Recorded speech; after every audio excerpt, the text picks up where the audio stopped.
Ya vi que la presentación. Bueno, pues vamos a dar inicio a las sesiones que nos van a ocupar hoy y mañana relacionadas con el voto en prisión. Yo no sé si tenía el micrófono abierto porque debía estar en la inauguración de otro curso, pero pues si lo tenía abierto, que no sé si lo dejé, les pido perdón porque entonces tuvieron que escuchar la inauguración del otro curso. No sé si fue así porque ahorita que constaté vi que estaba abierto el micrófono. Sí, sí Eh, estaba abierto. pues tal vez así ya los animo para que el año que viene, pues alguno de ustedes pueda hacer este curso. Como escucharon, hay un convenio con el Tribunal Electoral y por solamente inscribirse dentro del grupo que organiza el tribunal, aunque no laboren en el tribunal, nos dejan inscribir a gente de fuera, ya tienen un descuento en la matrícula y en este caso el descuento del grupo que logré organizar fue del 30% de la matrícula. Es un grupo de 57 personas, con lo cual pues es muy favorable que 57 personas puedan hacer, es un título de especialista en justicia constitucional, interpretación de los derechos humanos de la Universidad de Castilla-La Mancha, se realiza cada julio. El siguiente año va a ser de interpretación y aplicación de la Constitución. Hoy inaugura Luigi Ferraioli y están más de 60 profesores, entre ellos pues Roberto Gargarella, está Luigi Ferraioli, está Tienza, está Díaz Gregorio, Bernal Pulido, Carbonell, Ferrer MacGregor, pues jueces del Tribunal Europeo de los Derechos Humanos, del Tribunal Constitucional de Alemania, de la Corte Interamericana, Ferrer MacGregor, ¿no? Y pues luego los profesores pues, más, Marina Gascón, Alfonso García, hay un montón de profesores de todo el mundo, especialistas en derecho constitucional, así que el año que viene, quien esté interesado esté atento, yo siempre en las redes sociales voy publicando y seguramente podemos hacer un gran curso. Este año pues, habían dos opciones, o seguías las 3 semanas online o el curso bimodal que era 2 semanas online y la tercera semana en Toledo, en Castilla-La Mancha, y pues del grupo que yo organizo creo que más de la mitad van a venir a Toledo, con lo cual va a ser una gran experiencia, no solo académica, sino de vida, así que les animo desde hoy para que ya se vayan preparando y el año que viene vamos a abogar porque nos suban el descuento en la matrícula, ya con un grupo de más de 57 personas, ojalá que sea un descuento de más del 30%. Bueno, y hecho el comercial, vamos a iniciar el curso no sobre o las sesiones sobre el derecho al voto en prisión.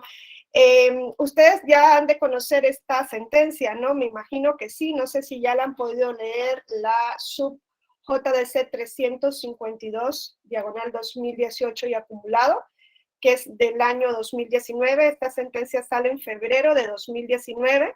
Es una de las sentencias de justicia inclusiva, pues creo que más de vanguardia en México del Tribunal Electoral. Y digo en México porque luego mañana vamos a dedicar un poco a hacer un breve análisis del derecho comparado y de lo que se ha dicho en tribunales regionales sobre el voto en prisión. En el derecho comparado hay muchos países que tienen abierto el voto en prisión en su sentido activo. La restricción es en el sentido pasivo, ¿no? Es el ser candidato quizá cuando ya tienes una condena, pero hay países que incluso estando en prisión preventiva, pues puedes ser candidato o candidata para algún cargo de elección popular. En ese caso, por un ejemplo, sería España.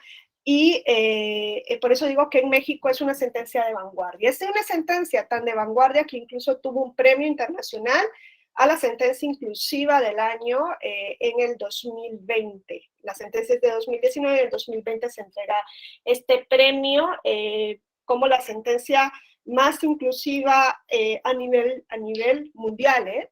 Entonces, el voto en prisión es un tema, vamos a ver qué relevante. Ahora, antes de entrar al análisis del voto en prisión, sí les quiero decir que esta sentencia, además, en México nos pone de frente de manera crucial con cuestiones específicas de cómo el Tribunal Electoral lleva a cabo el control de constitucionalidad y de convencionalidad en el área electoral, ¿no? El Tribunal Electoral es un tribunal constitucional en la materia en México. Esa es una gran particularidad del sistema de control de constitucionalidad mexicano.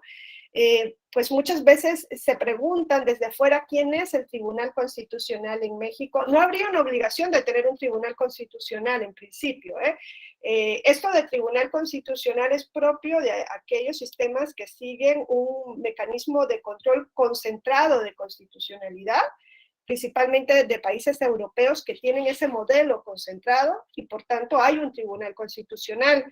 Pero hay otros países que funcionan sin tener un tribunal constitucional. ¿Por qué? Porque el control de constitucionalidad se lleva de manera difusa por las y los órganos judiciales, ¿no? Y eso puede funcionar muy bien. Y hay sistemas mixtos, como sería el caso de México, en donde pues el primer mecanismo de control fue el difuso, donde varios órganos judiciales realizan el control de constitucionalidad, aunque en México siempre me ha llamado a mí la atención de que digan que aquí el amparo es un control de constitucionalidad concentrado. Técnicamente eso no es así, ¿no? Cuando uno estudia los modelos sabe que el amparo no es concentrado porque son varios órganos los que llevan a cabo esta función. Es un sistema bastante particular lo del amparo porque surge del control difuso de los Estados Unidos de América, pero luego tiene pues algunas particularidades, ¿no? Sabemos que aquí se inicia con una demanda y en Estados Unidos el control surge por excepción dentro de un juicio principal, ¿no? Y aquí hay un mecanismo específico para defender derechos humanos, que es el amparo de creación mexicana, y en Estados Unidos no existe ninguna figura similar, ¿no? Entonces, en México, lo primero que existe es el modelo difuso y luego se va avanzando en la década de los 90 del siglo pasado en esa construcción de la Suprema Corte como un tribunal constitucional y se introducen mecanismos propios del control concentrado, entre ellos la acción de inconstitucionalidad, ¿no? Que es un mecanismo, el mecanismo estrella del control de constitucionalidad europeo. Y entonces así en México se empieza a construir un sistema mixto. Y ya luego, a finales de la década de los 90, vamos a ver que se le reconoce al Tribunal Electoral la facultad de control para el caso concreto. Entonces ya se introduce una cuestión que hace más particular el sistema de control de constitucionalidad mexicano, y es que al lado de la Suprema Corte está un tribunal electoral que forma parte del Poder Judicial de la Federación, que también realiza el control de constitucionalidad de normas en caso concreto. Claro, está al lado porque las decisiones del Tribunal Electoral no pueden ser revisadas por la Suprema Corte. Entonces, es un tribunal constitucional en la materia electoral. Ahora, eso en México también rompió un hito. Y ustedes conocen mejor que yo ese hito, y el hito es que antes de este momento en México era imposible, y me refiero a ese momento a 1997, que es cuando se le reconoce esa facultad de control de constitucionalidad, en el caso concreto al Tribunal Electoral. Antes de este momento en México era imposible hablar de un control de las leyes. Bueno, antes de los 90, antes del 94, antes del 97, ahora me explico, era imposible en México hablar de un control de constitucionalidad de las leyes electorales. Esto era prácticamente un delito, ¿no? Un pecado capital decir que lo electoral se iba a poder controlar constitucionalmente. Ustedes saben mejor que yo que en México, salvo aquella experiencia del denominado Amparo Morelos de 1874, salvo ese pequeño paréntesis de más o menos 7 años, en México el amparo es improcedente en materia electoral. Me refiero al amparo porque hasta antes de 1994, pues en México el amparo era la única vía de control de constitucionalidad, incluso de leyes, ¿no? Luego en 1994 se introduce la acción de inconstitucionalidad. Ustedes saben que cuando se introduce esa acción de inconstitucionalidad, se excluye a las leyes electorales en 1994.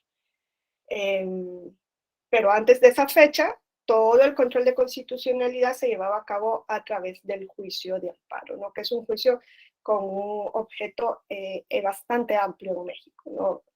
En relación al derecho comparado es amplísimo.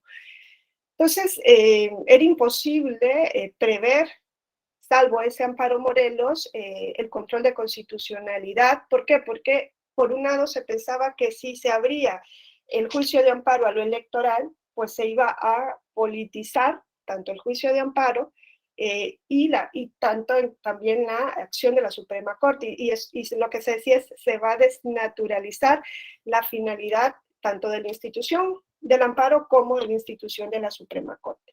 Siguiendo un poco en lo que se decía en Estados Unidos de América, de que las cuestiones políticas no podían ser conocidas en la vía judicial. Eso por un lado. Y por el otro, se decía, y esto lo sostuvo Ignacio Vallarta, cuando revierte la tesis de la incompetencia de origen, se decía que los derechos políticos no eran derechos humanos, en ese momento eran garantías individuales, ¿no? Que era el término por el cual se le conocía a los derechos en ese momento en México, ¿no? Esto fue así hasta la reforma del año 2011. Entonces, eso fue un poco lo que sucedía en México antes de que se introdujera esa posibilidad. Ustedes se acuerdan que este amparo Morelos es relevante porque esta fue pues una primera experiencia de a ver, esto fue una primera experiencia de control constitucional en lo electoral, aunque no directamente. ¿De qué se trataba el caso del amparo Morelos de 1874? A ver, les digo, ustedes saben que el amparo ya existía, ¿no? El amparo existe desde 1841 y a nivel federal desde el Acta Constitutiva y de Reforma del 47. Entonces, ya para 1874 el amparo funcionaba principalmente ante la Suprema Corte de Justicia de la Nación. Habían jueces de distrito, estaba la Suprema Corte de Justicia de la Nación, pero casi todo llegaba al alto tribunal, no habían tribunales colegiados de circuito en ese momento, ¿no? Entonces, se emite una ley de presupuesto para el estado de Morelos de 1873. Y un grupo de hacendados españoles principalmente sienten que esta ley le va a vulnerar sus derechos porque les imponía una grabación más alta para el año de 1874. ¿No se ve la presentación? ¿Nadie la ve? Ok, pero yo sí la estoy presentando. Quiero ver, volver a ponerla. Me dicen ahorita si se ve.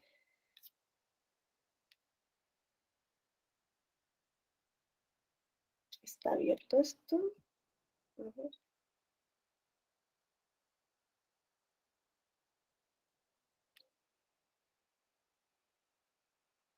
¿Ahora? ¿La ven? Aún no, profesora. Pero qué raro porque yo No, sí la estoy presentando. Cristian, ¿sabes a qué se debe que no la vean? ¿Tienes dos pantallas abiertas o solamente una? Eh, Para que veas qué pantalla estás compartiendo. mm, no, pues solamente tengo una ventana. Eso, ¿no? Ajá. A ver, porque a mí sí me parece presentando. Estás mostrando tu pantalla, dice. ¿Y no la ven? No se ve nada más en negro. No entiendo. ¿Y aquí se puede ver? ¿Ni ahora? Tenías una conferencia abierta, ¿verdad? No, pero ya la cerré. Ajá. Y era en Google Meet. En Google Meet, sí, creo que se llama así, ¿no? Sí, sí, sí, No sé, ¿me salgo y vuelvo a entrar? sí. Sí. Ok.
se sigue viendo negro.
¿Ahora me escuchan?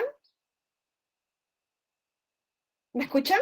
Sí, Perfecto. sí, sí, sí. Sí. Bueno, vamos a irnos sin presentación, se las hago llegar junto con las sesiones pasadas y a ver si mañana pues se puede superar el problema que me impida, no sé si es el ordenador o qué pasa, pues que no se ve la presentación, pero así no perdemos más tiempo. Bueno, entonces le decía que ese amparo Morelos de 1874 fue relevante en ese sentido. Un grupo de hacendados pues españoles se amparaban frente a una ley que les iba a hacer gravosa porque les, entre otras cosas, les aumentaba, ¿no?, el régimen. Entonces, le llevan un argumento innovador a la Suprema Corte de Justicia de la Nación y le dicen que esa ley vulneraba el entonces artículo 16 de la Constitución de 1857, que establecía que nadie podía ser molestado en su persona, en su domicilio, en sus bienes, si no era por un mandato escrito dictado por autoridad competente. Ese es el artículo constitucional que consideraban vulnerado por esta ley que se había emitido por el Congreso de Morelos. y le decían a la Suprema Corte que pues no había sido competente para dictar la ley ni el Congreso de Morelos ni el gobernador de ese momento, que era el general Francisco Leiva, el gobernador de Morelos. ¿Por qué?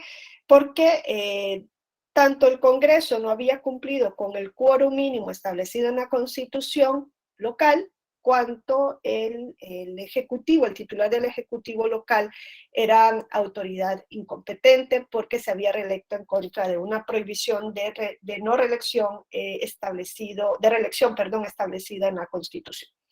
Ese es el argumento que le llevan a la Suprema Corte. Le dicen, esta ley es nula, no existe porque ha sido emitida por autoridad incompetente. Eso no existía esa argumentación en el constitucionalismo mexicano. Entonces, la Suprema Corte entra a analizar el caso y efectivamente encuentra que la Constitución local exigía un quórum mínimo de 6 diputados locales para poder aprobar una ley. Y en este caso habían intervenido 6 diputados locales, pero le decían los que solicitaban el amparo, los demandantes del amparo, le decían, a ver, uno de ellos no renunció a un cargo político antes de tomar promesa como diputado local, y por tanto habían 5 diputados locales y no 6, porque la Constitución exigía en ese momento renunciar al cargo político anterior y no lo había hecho. Eso por un lado. Y por el otro le dicen, el gobernador se reelige en contra de la prohibición de reelección de la Constitución local y no siguió el procedimiento que en ella se establece para reformar este artículo. Entonces, ninguno de los 2 órganos que participaron en la emisión de la norma son competentes, porque violaron los procedimientos establecidos en la Constitución para ser autoridad, y por tanto la ley no existe. La Suprema Corte les compró el argumento y emite la tesis de la incompetencia de origen, ¿no? ¿Y qué es lo que dice esa tesis? Pues que un acto emanado de una autoridad que es incompetente de origen no existe, y por tanto abrió la puerta para que la Suprema Corte entrara a analizar amparos en los cuales lo que se iba a estudiar era si la autoridad que emitió un acto era o no competente de origen. Eso le permitía a la Suprema Corte entonces entrar a analizar cualquier tipo de elección. ¿Por qué? Porque para ver si la autoridad era competente de origen y si esa autoridad electa tenía que ver si en esa elección se había cumplido con lo establecido en la normativa. Le abría la puerta de par en par para entrar a analizar lo electoral. Esto fue aprobado por mayoría de ministros. Habían 2 grupos en la Suprema Corte. El otro grupo de ministros no estaba de acuerdo con esta decisión. Esta decisión fue auspiciada, si lo podemos decir así, por el ministro Iglesias, que era en ese momento el presidente de la Suprema Corte, y el otro grupo tenía como líder a Ignacio Vallarta, que decía, no, es que lo político no puede conocerse por la vía judicial. Y él sostenía, entre otros criterios, los que ya les dije, ¿no? Los derechos políticos no son derechos humanos. Y ya les digo que esto fue revertido, este amparo, esta tesis que surge del amparo Morelos, que es la tesis de incompetencia de origen, fue revertido en una tesis del amparo donde de 1881, cuando ya Ignacio Vallarta es presidente de la Suprema Corte, pues impone el criterio de que los derechos políticos no son garantías individuales y no podían dar lugar al amparo. Y por tanto, con Ignacio Vallarta, a partir del amparo donde inicia la tesis de derechos políticos, improcedencia en materia de amparo. Esto llega hasta el día de hoy, incluso después de la reforma de amparo del año 2013, el juicio de amparo sigue siendo improcedente en contra de la materia electoral, ¿no? Si ustedes revisan el artículo 61, la fracción 15ª, dice que en contra de las resoluciones o declaraciones de las autoridades competentes en materia electoral es improcedente el juicio de amparo. Se sigue manteniendo esa exclusión, ¿no?, de lo político del amparo, pero no de la vía jurisdiccional, ¿no? Porque hoy sabemos que existen entonces otros mecanismos. Es más, algunos magistrados de sala superior dan gracias a la divinidad de que lo electoral no se conozca a través de la vía de amparo, porque pues quienes litigan amparo saben que es excesivamente formalista y para lo electoral o para esta línea de justicia inclusiva que se ha venido trabajando, quizá sus efectos serían mucho más encorsetados, no digo mucho más, muy encorsetados, porque hoy día vamos a ver que las decisiones de justicia inclusiva en lo electoral no son para nada encorsetadas. Creo que me preguntan si los derechos, los derechos políticos son fundamentales. A ver, el término de fundamentales es bastante discutible. Si lo vemos como un término de que son los derechos humanos constitucionalizados, claro, desde luego los derechos políticos son derechos fundamentales. Pero bueno, no nos podemos entrar aquí a discutir porque esto meritaría una charla específica qué son o qué entendemos por derechos fundamentales. Son derechos humanos los derechos políticos, desde luego. Ahora, ¿por qué se entendía en ese momento o por qué Ignacio Vallarta sostenía esa tesis en México? No es que Ignacio Vallarta pues, era el único que estaba en esa postura, ¿no? Es que esto fue considerado así durante mucho tiempo en el mundo, ¿no? Que los derechos políticos no eran derechos humanos porque son de titularidad restringida, ¿no? Yo siempre les digo que pues es que así surgen los derechos políticos y siguen siendo a día de hoy de titularidad restringida, pero esto no excluye que sean derechos humanos. Lo que pasa es que nuestro concepto, ¿no?, de derechos humanos como derechos universales es un concepto muy idealizado. O sea, creemos que realmente los derechos humanos de corte occidental son universales, pero desde luego ahí nos encontramos una primera barrera, son de corte occidental. Pretender que puedan ser universales, ahí se encuentra ya con un primer trastoque, ¿no? ¿Por qué? Porque hay otras culturas que no comparten el mismo sistema de valores que Occidente. Entonces, quizá tendríamos que encontrar valores en común para poder hablar de una universalidad de los derechos. De caso contrario, lo que estamos haciendo es imponer desde nuestra visión, nuestro concepto de derechos a otra cultura, ¿no? Y en México siempre, bueno, no siempre, en los últimos años se ha venido propugnando por el respeto, por ejemplo, de los pueblos y comunidades indígenas. Y se ha dicho, no puede imponerse desde fuera a pues, estos pueblos y comunidades otra forma de ver el mundo, pero eso es lo que hacemos cuando pretendemos universalizar. O sea, ¿no ven que hasta el día de hoy seguimos diciendo que en el siglo XV vinieron aquellos conquistadores malvados españoles? Y esa era la visión que existía en ese momento histórico, ¿no? Ir y tomarse tierras que uno encontrase y colonizar. ¿Eso es lo que nosotros queremos hacer con otras culturas? O sea, sí lo vemos mal porque lo hicieron los españoles en América, pero nosotros podemos ir ante los pueblos y comunidades indígenas hoy y decirles, lo que ustedes hacen está muy mal. Es lo que vinieron a hacer ellos con la religión prácticamente, ¿no? Nuestro sistema de valores es esto y se los vamos a imponer. Tiene que haber un diálogo.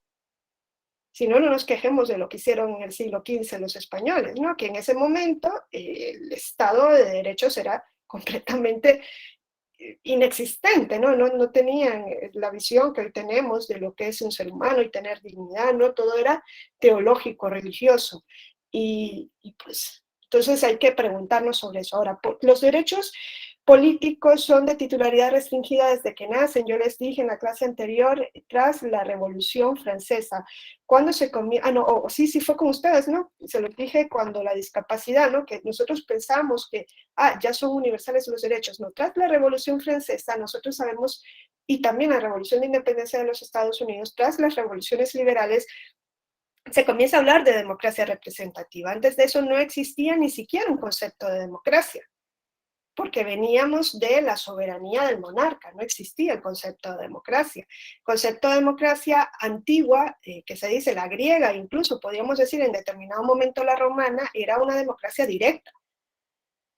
Si es que se le puede llamar democracia también a lo que existía en ese momento, pero bueno, democracia directa. Nosotros damos la vuelta luego a la democracia representativa y ahí comienza a surgir el concepto de elegir a representantes, ¿no? Y por tanto de quienes tienen el derecho de representar y quienes tienen el derecho de elegir a los representantes.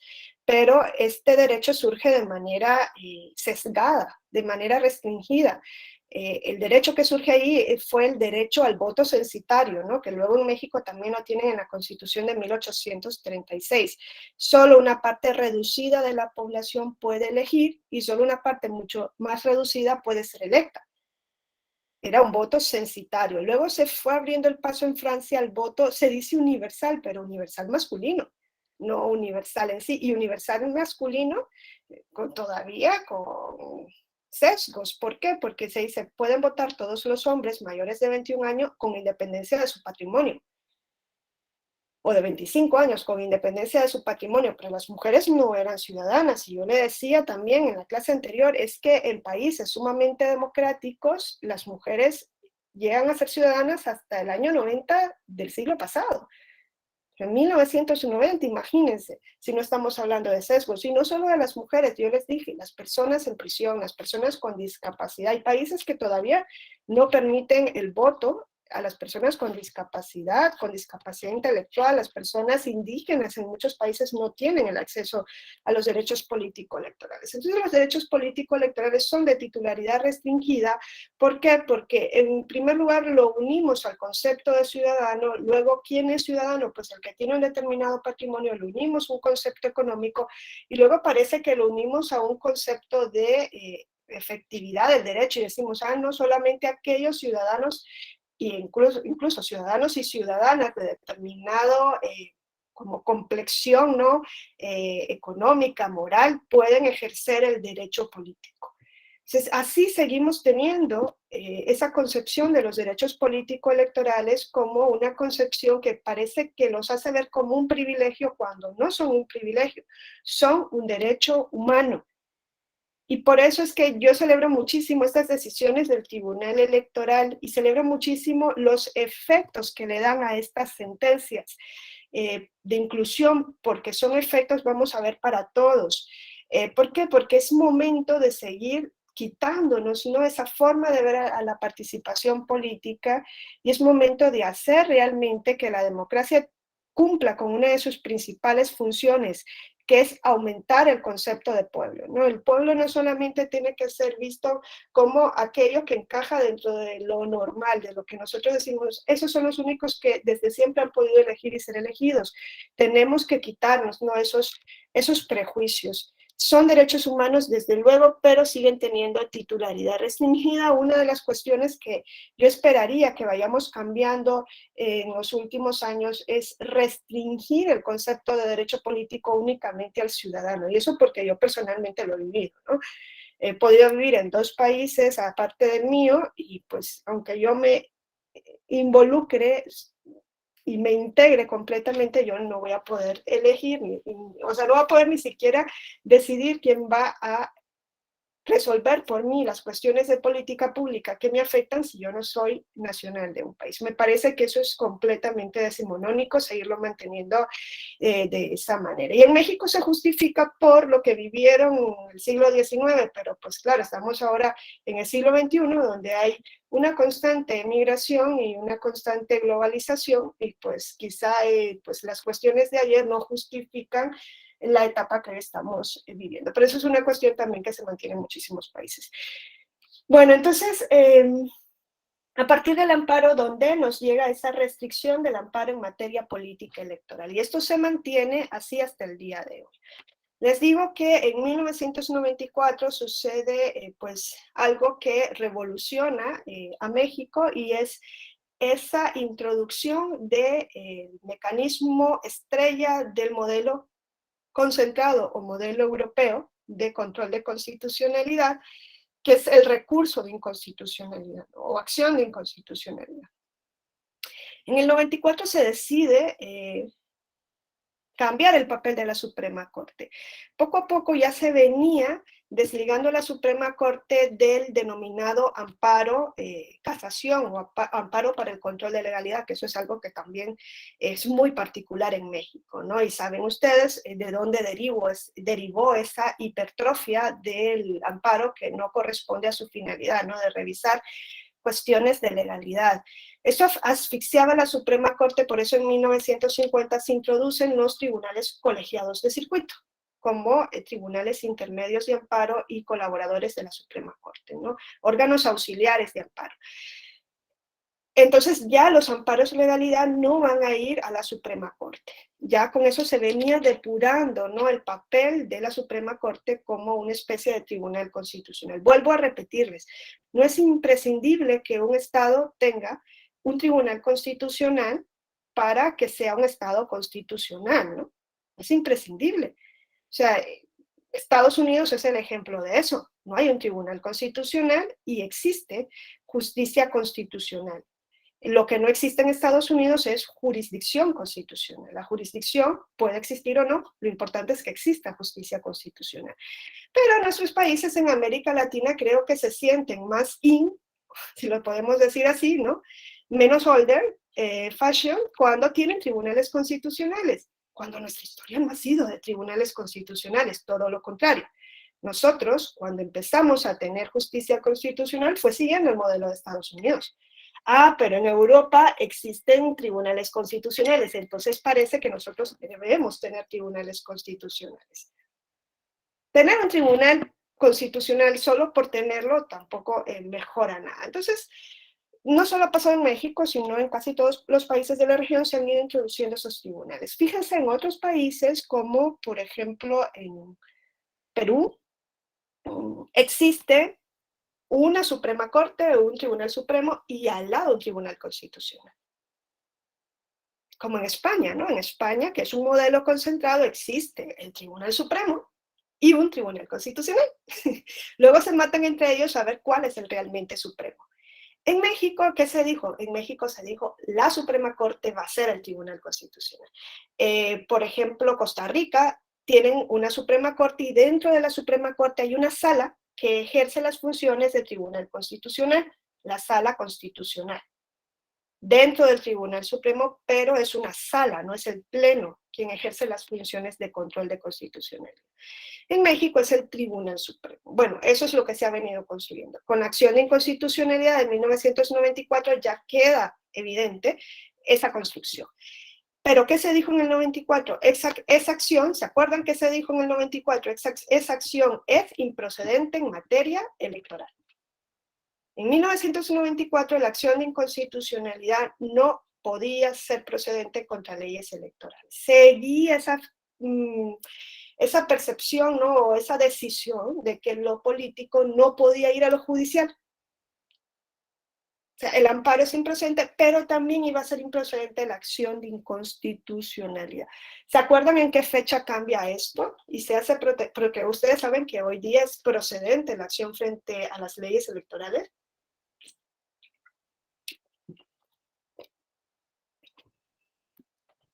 ¿En qué reforma constitucional se hace extensible, la acción de inconstitucionalidad frente a normas electorales? ¿Recuerdan?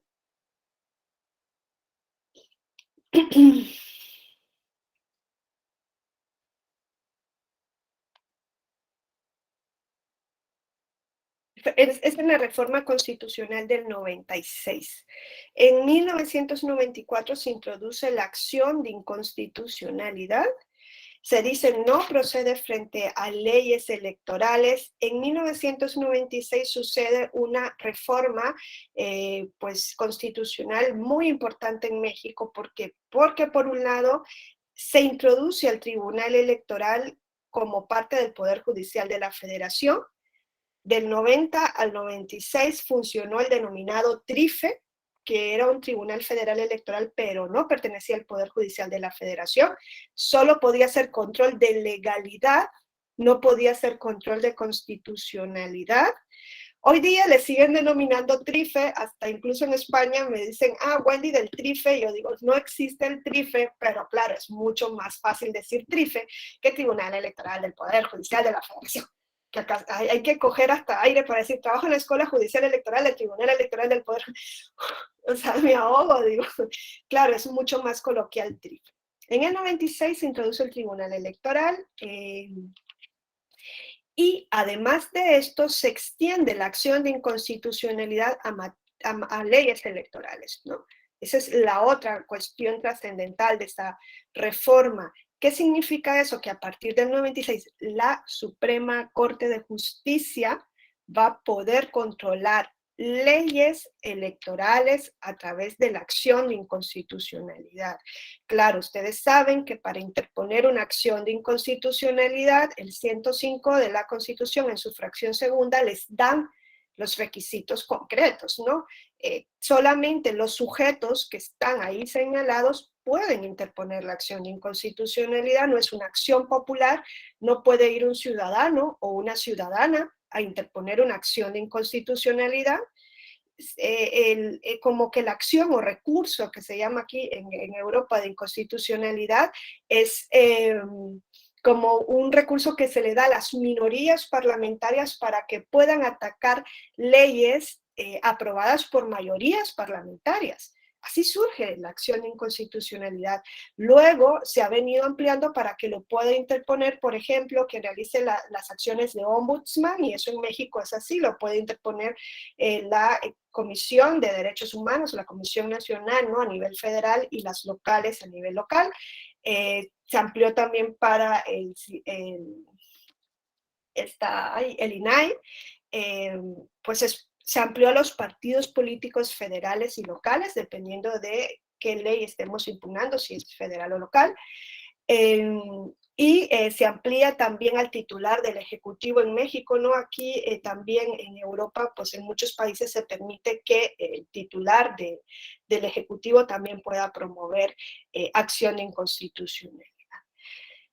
¿Qué se dice en 1996 sobre el control de constitucionalidad llevado a cabo por el Tribunal Electoral? Se dice, el tribunal puede controlar actos y resoluciones, controlar la constitucionalidad de actos y resoluciones electorales.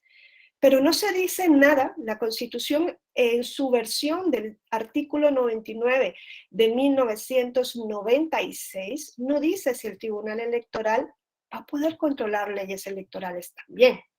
La Constitución en ese momento decía la Suprema Corte a través de la acción de inconstitucionalidad.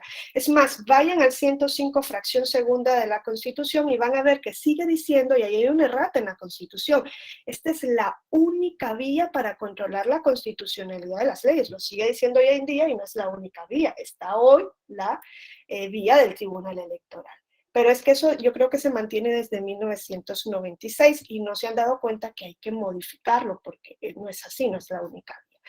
Entonces, en 1996 sí era la única vía. ¿Por qué? Porque no se decía que iba a ser el Tribunal Electoral, por ejemplo, en un caso que le llegase en el cual pues, el acto de resolución electoral era inconstitucional, porque se basaba precisamente en una ley electoral inconstitucional. No sé si me explico. Si ¿les queda claro lo que les estoy diciendo hasta el momento? Díganme, por favor, porque si no yo sigo. ¿Puede repetir esto último, por favor, doctor? Sí, en 1996, miren, esto es importante que yo lo diga porque así vamos a entender cuáles son los efectos de este tipo de sentencias, ¿no? Miren, en 1996 existía la vía de la acción de inconstitucionalidad ante la Suprema Corte de Justicia de la Nación, que es lo que sigue existiendo hasta el día de hoy. Yo les digo que entre 1994 y 1996 esa vía no existía en materia electoral, es decir, nadie podía impugnar una ley electoral por vía de acción de inconstitucionalidad. Porque cuando se interpone la acción o cuando comienza, ¿no?, a reconocerse la acción en 1994 en esa reforma, se dice, se excluye la ley, se excluye lo electoral.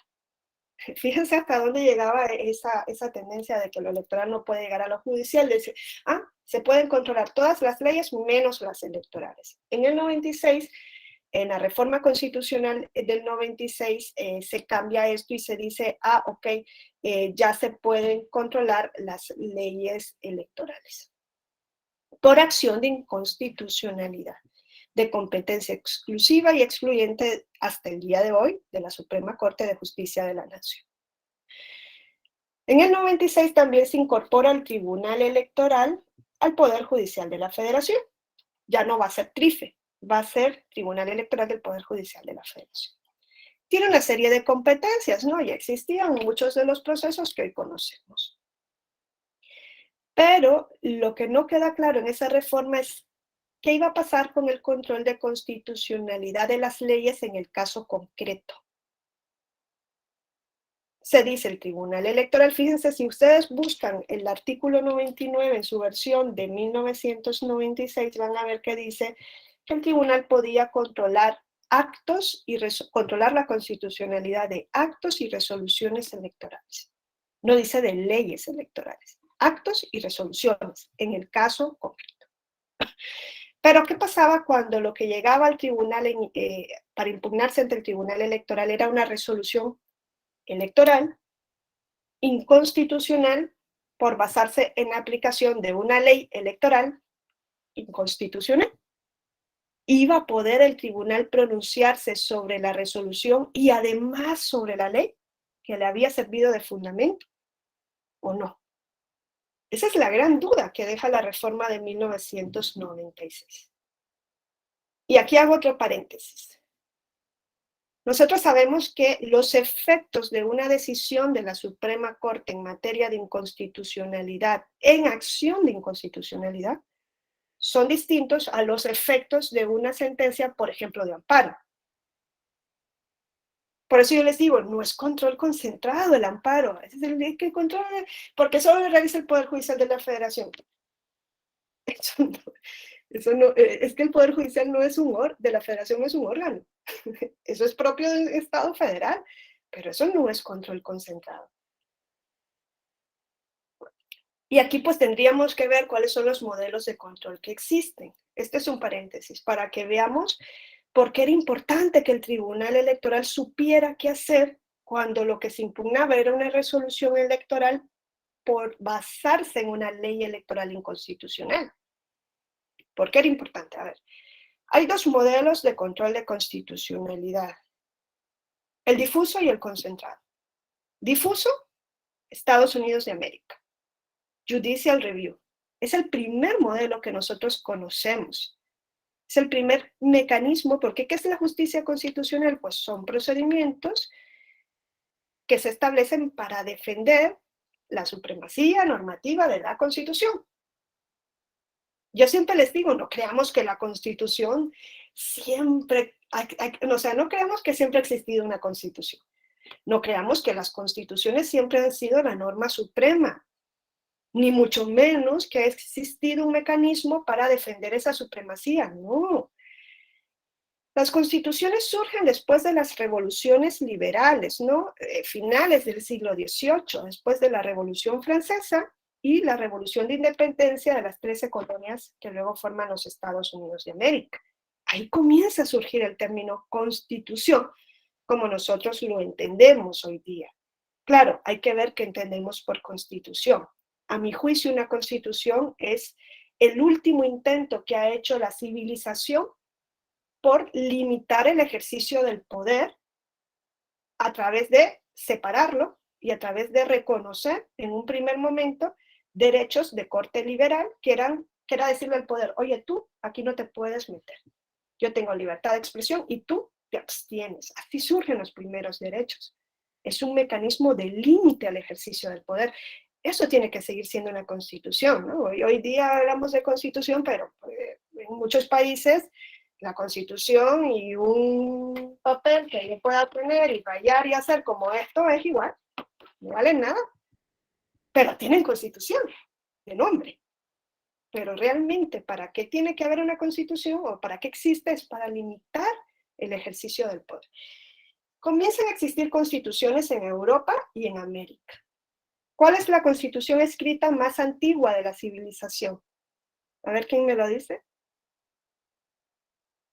¿Cuál es la primera constitución que nosotros conocemos?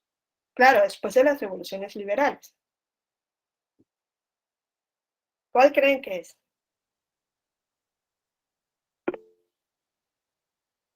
Gustavo, no, la mexicana, ojalá. La mexicana de 1917 no puede ser la más antigua porque ustedes tuvieron una desde 1824.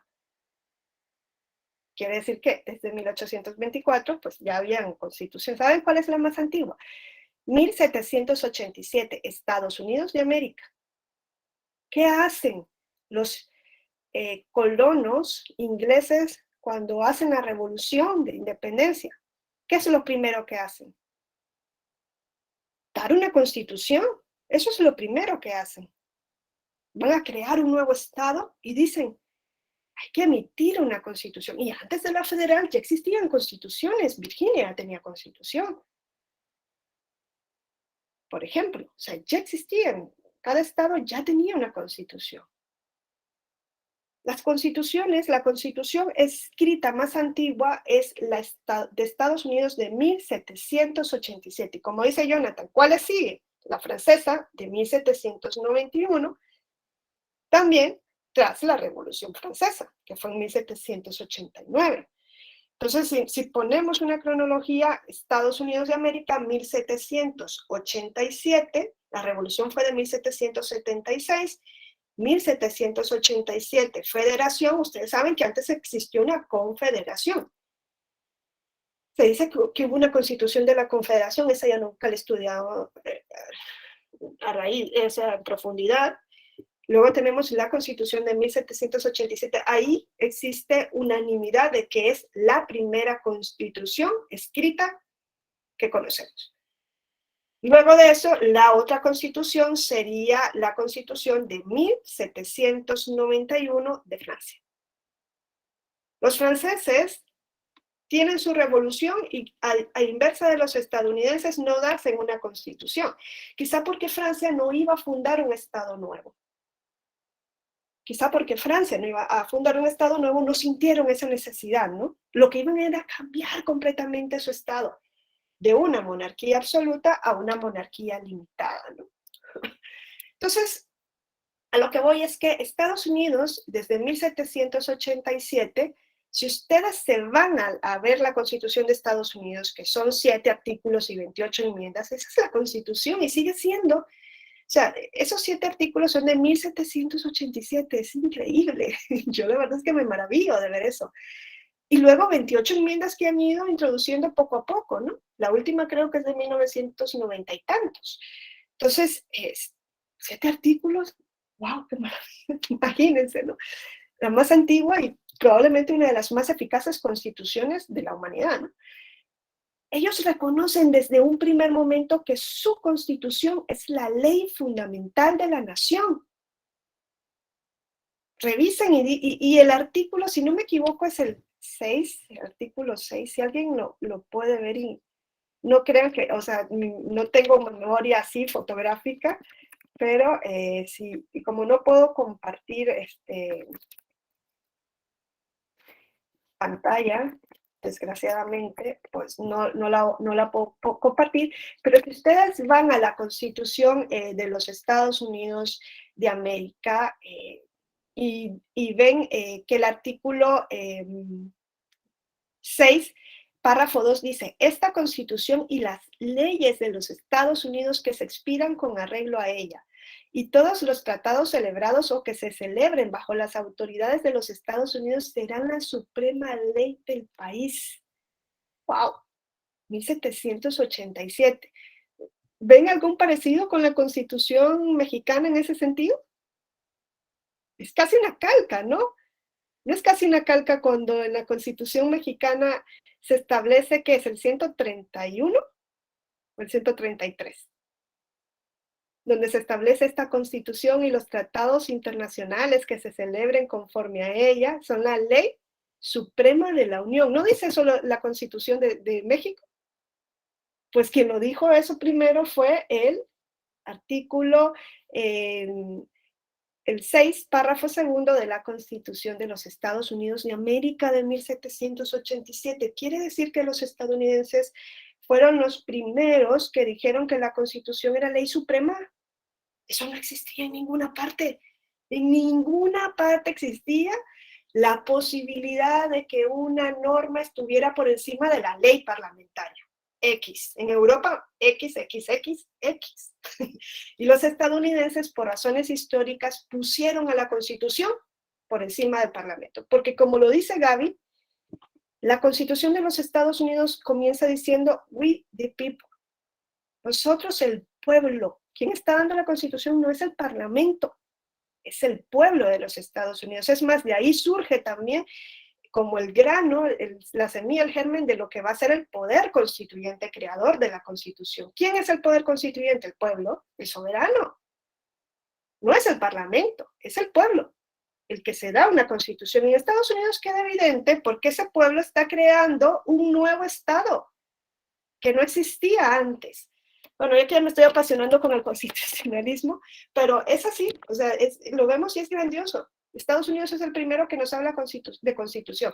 Lo que no nos dice la constitución es cómo se va a defender esa supremacía de la norma constitucional, principalmente frente al Parlamento. Porque si la constitución va a estar por encima de la ley, ¿quién me dice a mí que el legislador no dicta una ley que diga algo contrario a la constitución? ¿Cómo vas a evitar que eso suceda? Eso no lo dice la Constitución de 1787. ¿Cómo controlas al Parlamento principalmente? ¿No? Que es el que puede emitir leyes contrarias a la Constitución. Y entonces se tuvo que esperar un tiempo más para que los estadounidenses se dieran cuenta que faltaba eso, y todo parece reconocer que la primera vez que se consolida el criterio de que hay que establecer un mecanismo principalmente frente al legislador federal es en Marbury versus Madison. La sentencia del caso Marbury versus Madison. Aunque antes de esa sentencia ya existían sentencias de jueces no federales, pero sí locales, inaplicando leyes locales contrarias a la Constitución federal. Ya existían precedentes. Marbury versus Madison lo que hace es decir, frente al legislador federal también está la Constitución. Y ahí se crea el mecanismo de control de constitucionalidad difuso de los Estados Unidos a través de la Judicial Review. ¿Quién defiende la Constitución en los Estados Unidos? ¿Qué órgano? En la Judicial Review de los Estados Unidos. ¿Quién realiza ese control de la ley parlamentaria? ¿No es la Corte? Hola, Gaby. No. Judicial Review, todos los órganos judiciales. En el caso que estén conociendo, todos, no solo la Suprema Corte, todos. En un caso concreto, las partes le pueden decir al órgano judicial, esa ley con la que vas a resolver este caso es contraria a la Constitución. Oye, no se está discutiendo ahorita la sentencia del aborto. ¿De cuándo era? De los 70, ¿no? De los Estados Unidos. No se está discutiendo ahorita no acaba de salir esta sentencia que dice el criterio establecido por la Suprema Corte en 1970 hoy ya no es aplicable, pero no solo porque la Suprema Corte es la única que lo haga, no, sino porque ese caso llegó a la Suprema Corte. No todos llegan, recuerden que no todos los casos llegan a la Suprema Corte, ¿no? Hay unos casos que se quedan pues ante los tribunales intermedios. Entonces, en Estados Unidos son todos los órganos judiciales, todos en el caso concreto. Lo que pasa es que se conoce o se hace este control por vía de excepción, se abre un incidente dentro del caso concreto, se decide si la norma impugnada es o no contraria a la Constitución, y qué pasa si esa es la Judicial Review, por eso es control difuso, varios órganos. ¿Cuál es el efecto de una declaración de inconstitucionalidad en los Estados Unidos? ¿Qué pasa si un órgano judicial en ese incidente dice efectivamente esta norma es contraria a la Constitución? ¿Cuál es el efecto? A ver si alguien me lo dice.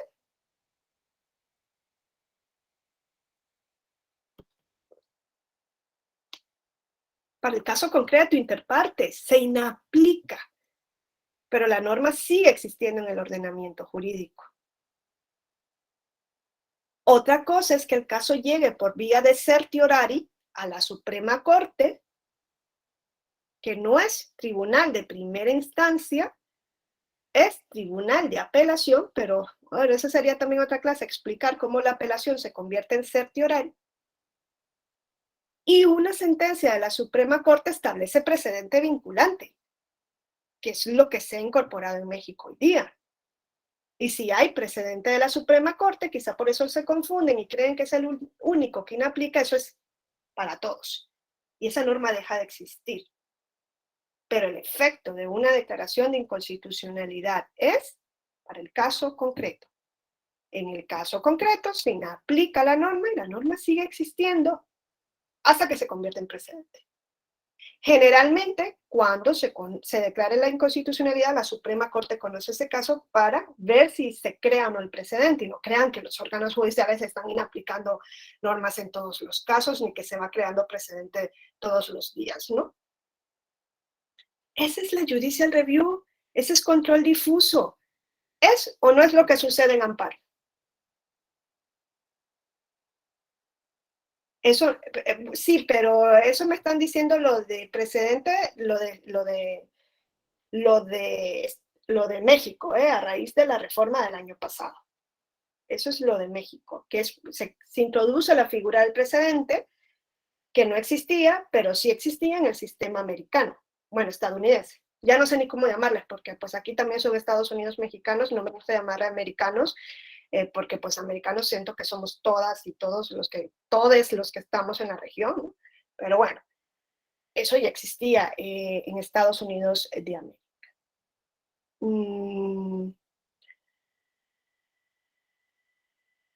Entonces, eso no es lo que sucede en amparo. Sí, Gaby. Que también, una pregunta, entiendo que en Estados Unidos el sistema llama cortes también a nivel local, ¿no? O sea, la Suprema Corte es, digamos, el máximo órgano, ¿no? Pero el Judicial Review se empieza a hacer desde las cortes inferiores, ¿no? Sí, pero esa es para su constitución local. Ok. Que es quizá lo que en México no vemos, ¿no? Que hayan tribunales constitucionales, por ejemplo, de la Ciudad de México. ¿Hay algún caso de, si alguien, no sé si en su estado, creo que en Coahuila y no sé si era en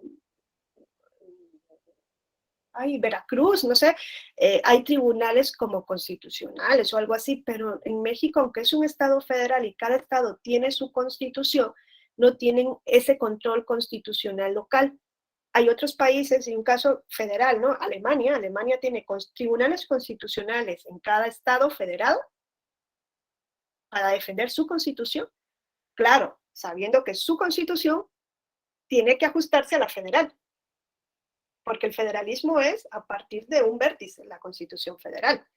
Pero también defienden su constitución local del parlamento local, y para eso existe un tribunal constitucional local. No sé si eso en Estados Unidos, como no hay tribunal constitucional, es que en Estados Unidos no existe eso es europeo. En Estados Unidos es control judicial. No dicen el gobierno de los jueces, porque son los que tienen el poder de decirle al legislador, oye, tu ley X. Esa es como la idea de Estados Unidos. El juez controla al legislador. ¿Por qué? Eso tendríamos que estudiarlo históricamente, porque para los colonos el déspota era el parlamento, no el monarca, porque aquí no hubo monarca. Bueno, en Estados Unidos no hubo monarca. Yo no sé ni dónde estoy. En Estados Unidos no hubo monarca. Jaime, sí. Sí, maestro, eso es lo que le llaman control judicial duro por parte del sistema estadounidense. Haz de cuenta o sea, que sí interviene en la aplicación de la ley. O sea, haciendo un estudio de derecho comparado, he escuchado que en otros sistemas democráticos, como es en Inglaterra el parlamento es el órgano máximo. O sea, tienen su Suprema Corte, pero no importa lo de la Suprema Corte, no es vinculante. Si el parlamento decide aplicar, o sea, hacer una ley de esta forma, no tanto, no tanto. Es que Inglaterra sería un caso aparte. ¿Por qué? Porque ellos lo que no tienen es una constitución escrita, condensada como una norma. Ustedes van a Inglaterra, no van a encontrar que existe un texto que se llama constitución. Pero sí tienen, es que no es que tienen, ellos nos dieron la idea de lo que es una constitución. Las constituciones no existirían si los ingleses no hubiesen trabajado esas ideas. ¿De dónde viene la idea de que debe existir una ley suprema fundamental de Inglaterra? Ellos decían que su ley suprema fundamental era la protección de la propiedad y la protección de la vida. Desde el siglo XIII. Inglaterra nos da esas bases. Los ingleses nos dan muchísimo para el constitucionalismo. Entonces, si bien es cierto, en Inglaterra no hay una norma escrita que se llame constitución, sí hay una constitución, no escrita, sí hay principios, sí hay valores, sí hay un common law, si hay costumbres judiciales, si hay decisiones judiciales, si hay normas, incluso parlamentarias, que están dentro del concepto de constitución. El Parlamento no puede venir a hacer lo que quiera. O sea, mañana el Parlamento no se puede levantar en Inglaterra y decir muerte a todos los que tengan menos de 18 años. Hay derechos fundamentales. Una ley no puede violar esos derechos. Hay separación de poderes. O sea, un Parlamento mañana no puede hacer algo que le corresponde hacer a la monarquía, porque hay separación de poderes. No, el Parlamento no es ilimitado, ¿eh?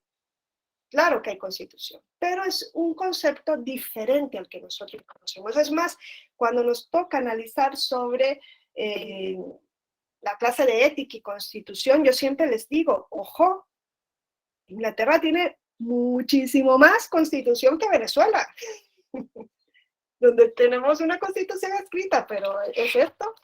Es este papel y vale lo mismo que esto, que una agenda que yo tengo aquí, pero tienen una constitución escrita, por poner un ejemplo, que podría poner otros de la región, desgraciadamente.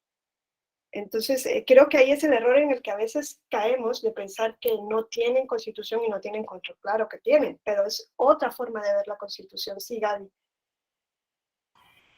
Que esto igual, lo que se mencionaba junto con pegado con la creación del Parlamento en el siglo XIII, ¿no? Precisamente en 1200 a principios, Sí, ¿no? sí, cuando se comienza. Cuando se convoca el primer Parlamento inglés y era justamente, creo, la esencia, la protección de la tierra. Exacto. De los varones, ¿no? Sí, de la tierra y de sus, bueno, de sus posesiones en sí, porque los monarcas andaban pidiendo préstamos y poniendo el pago de cosas exorbitantes porque no había una hacienda del Estado, entonces tenían que sacar el dinero de algún lado, ¿no? Sí, desde luego sí. Pero bueno, el sistema inglés para mí es fundamental conocerlo porque pues de ahí venimos. Parece mentira, pero de ahí venimos. Lo que pasa es que ellos se quedan así, common law, y nosotros evolucionamos luego, bueno, es que nosotros lo recibimos de los estadounidenses, lo inglés, pero luego también recibimos una influencia a través de la Constitución de Cádiz, ¿no? De 1802, y por eso es que aquí se nos hace un mare magnum, ¿no? Vemos lo de Estados Unidos y luego recibimos lo de la colonia. Pero bueno, lo que voy es que Estados Unidos, esto es lo que tienen, hacia grandes rasgos, su Judicial Review. Y los efectos de la Judicial Review es caso concreto. ¿Acaso no es lo mismo que pasa con el juicio de amparo? Es que el juicio de amparo nace de la Judicial Review en cuanto al procedimiento. ¿Quiénes conocen de amparo? Pues los órganos que integran al Poder Judicial de la Federación. Son varios órganos, no es uno solo. Jueces de distrito, tribunales colegiados y la Suprema Corte ahora en algunos casos. Los tribunales colegiados, ya les digo, los de circuito comienzan a existir en México desde mediados del siglo pasado. En Estados Unidos se conocen como tribunales intermedios de apelación desde el siglo XIX. Efectos son esos, por eso a mí me llama la atención que dicen que el amparo es concentrado, pero pues concentrado no del modelo concentrado, me están hablando de concentrado no como modelo, sino concentrado en el Poder Judicial de la Federación, porque no lo pueden hacer los tribunales locales. Pero si es de modelo, es difuso. No puede haber algo más difuso que el amparo. Incluso cuando declaran la inconstitucionalidad de una ley en amparo, el efecto es para el caso concreto. O puede una sentencia de amparo incluso de la Suprema Corte expulsar a la ley del ordenamiento jurídico. No, incluso cuando es de la Suprema Corte en amparo en revisión, es efecto interpartes. Otra cosa es el procedimiento de declaratoria general de inconstitucionalidad. Y otra cosa va a ser que la Suprema Corte, el Pleno, con un voto de 8 en sala, en voto de 4, digan que es precedente vinculante, pero esa es otra cosa. Y lo último acaba de interponerse, y creo que lo del precedente vinculante era indispensable en México. Porque claro, ¿qué me dices? Que dicen que una ley es contraria a la Constitución, pero la ley sigue existiendo. ¿Dónde está la seguridad jurídica? la economía procesal. ¿Qué es lo que dicen en amparo? Ah, pues ¿quieres tú la protección frente a esa ley? Ven, litiga, espérate hasta que resolvamos. Es que el código de Coahuila es inconstitucional porque prohíbe el aborto. Ah, pero tú eres mujer y, pues vete a Monterrey, tal vez ahí te lo permiten, o a Ciudad de México. Ah, pero no puedes salir porque eres una mujer que no tiene recursos económicos. Pues te quedas en Coahuila. Ah, porque aquí, es que a Juana la ampararon, sí, pero tú te llamas María, no eres Juana. Tienes que venir y pedir el amparo. Es irracional. Luego se dice, es para evitar el gobierno de los jueces. Yo nunca he entendido, ¿no? Dice, ya cambiaron de nombre con la nueva ley, los juzgados colegiados de circuito a juzgados colegiados. No. El tribunal colegiado se llama tribunal colegiado. Otros son los plenos colegiados, ¿no? Los plenos de circuito, que hoy creo que se vayan a llamar plenos regionales. Pero el tribunal, no me confundan, el tribunal colegiado se llama tribunal colegiado. Lo que no existe hoy es tribunal unitario, ahora es tribunal colegiado de apelación. ¿No? Es así. No me vengan a liar, por favor. Que a mí eso quise decir, es correcto. Ok, a mí me ha costado muchísimo entender los desamparos. No me enredo porque cuando yo llegué decía, madre mía, ¿y esto por dónde va? Se me ocurrió la grandiosa idea de aceptar una clase de amparo. O sea, dije, no, madre. No sabía yo lo que me metía, la ignorancia es atrevida. ¿Por qué? Pues dije, no, si ya estudiaba el amparo, bueno. Pero bueno, quien estudia el amparo mexicano, y eso que yo estoy en pañales o más alto, estoy en el útero materno, ¿no? Ya puedo decir que ha estudiado amparo, ¿no? Porque el amparo es que es mexicano, ¿no? Bueno, entonces, ¿y cómo surge el control concentrado? Miren, la primera constitución europea es de 1791, la francesa.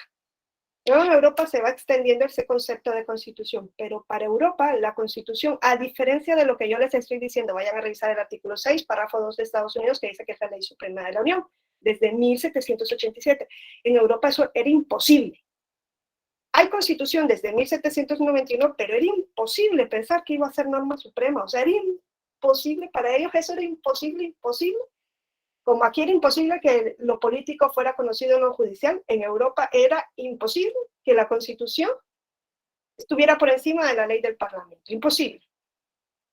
Porque ellos fortalecen al Parlamento, como dice Gaby, que se comienzan a crear desde medievo para limitar al monarca. Entonces, el Parlamento es el soberano en su concepto europeo, y era imposible que frente al soberano hubiese una Constitución dada por ¿quién?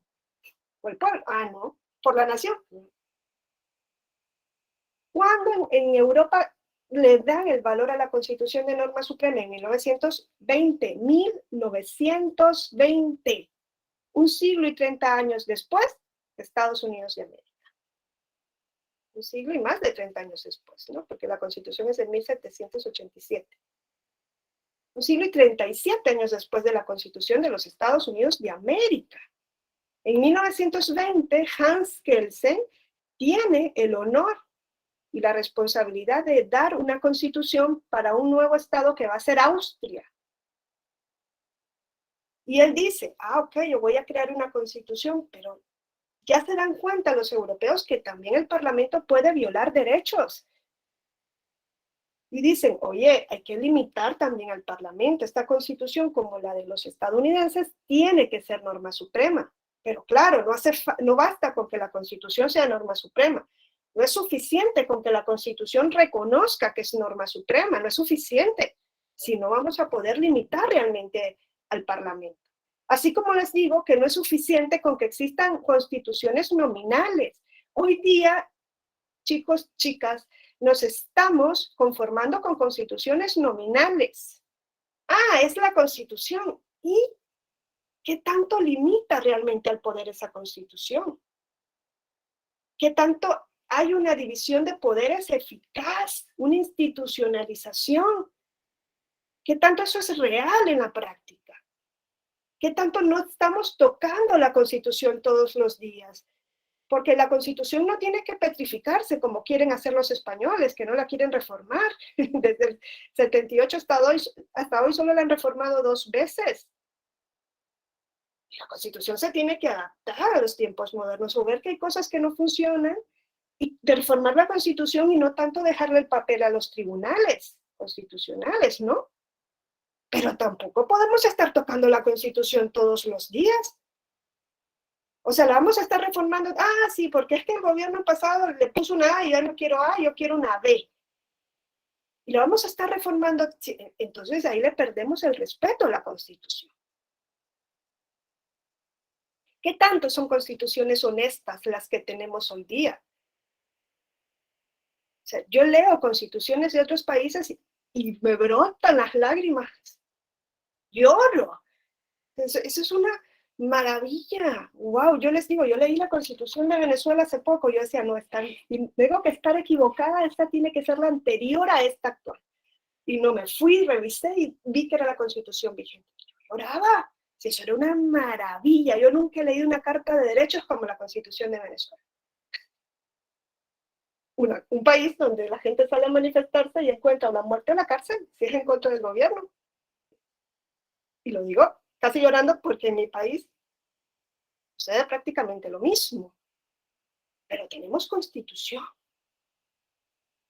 Nos conformamos con constituciones deshonestas y nominales.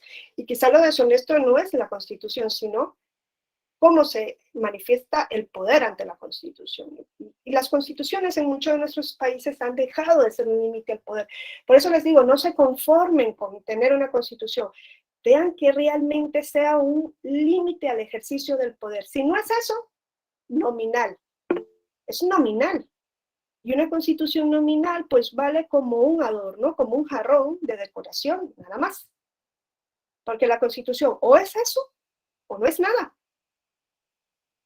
Y pueden tener ya un amparo, control de acción, controversias, lo que quieran. Y es nada.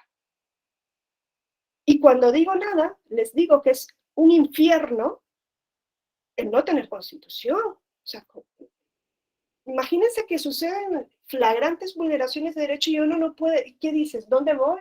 Ah, es que está en la Constitución. ¿Y qué órgano me ampara? No hay ninguno. ¿Qué te vas a la Corte Interamericana? Pues puedes esperar 10 años para que la Corte, y además el gasto que es ir a la Corte, que no cualquiera va a la Corte, ¿no? Y hay que ir a la Comisión antes. Y pues ya está viejo esperando que la decisión, y que luego eso sea eficaz, porque pues la decisión queda muy bonita. ¿Cuántas sentencias no recitamos de la Corte Interamericana? ¿Cuántas sentencias cree que han cumplido íntegramente el Estado mexicano de la Corte Interamericana? ¿Cuántas sentencias se han cumplido íntegramente? Por poner un ejemplo de México, hay otros países que no cumplen ninguna. Entonces, hay que ser honestos con nuestro sistema. Creo que alguien levantó la mano. Sí, maestra, yo nada más aprovechando pues el conocimiento y la experiencia, a ver si lo estoy interpretando bien. Igual estudio de Derecho comparado con la Constitución mexicana. La nuestra fue la primera en incluir los derechos, o contemplar los derechos sociales como el agrario y el trabajo. Eso sí, podríamos decir que es un orgullo para nosotros. Que fue, eso y el amparo son... O sea, el 27 y el 123 sí es de México para el mundo. Exacto. Porque luego les van a decir los alemanes que fue la de Weimar, pero no, la Constitución de Weimar es posterior, porque es de 1919 a la mexicana del 17, la primera en incorporar derechos sociales. Eso sí, que nadie se los quite. Y el amparo es creación mexicana, nace en Yucatán en 1841. Imagínense, el amparo, que luego van y leen la Convención Europea de Derechos Humanos, que establece un artículo en donde dice que tiene que existir un mecanismo de protección de derechos rápido, sencillo y sumario ante los órganos judiciales. Eso es amparo, llega hasta todo el mundo, hasta la India tiene un amparo. Imagínense el honor que deben sentir de ser mexicanos y mexicanas, de haber exportado esa institución al mundo. Eso no existía, ni los gringos lo tienen hoy día, porque nunca lo han tenido. Claro, la Judicial Review les sirvió de base, pero México agarra esa Judicial Review, ese control judicial, y la convierte en un mecanismo específico de tutela de derechos. ¡Wow! Yo, la verdad es que todo mi reconocimiento. Entonces, a ver, los europeos comenzaron a decir, ¿y por qué Estados Unidos tiene constitución como norma y nosotros no? Nosotros también. Entonces, el problema fue cuando dijeron, ¿y cómo defienden esa supremacía con los jueces? Dijeron los europeos, nunca, jamás. Que le vamos a dar nosotros a los jueces ese poder cuando los jueces estuvieron del lado del monarca, cuando los jueces han estado del lado de los que concentran el poder, nunca, jamás. Por eso crean un tribunal constitucional, porque no le quieren dar ese poder a los jueces. Y dicen, va a ser, dice Hans Kelsen, un órgano que va a funcionar como un tribunal, pero no va a ser un tribunal. Porque no va a dar justicia en el caso concreto, sino que va a ser un legislador negativo.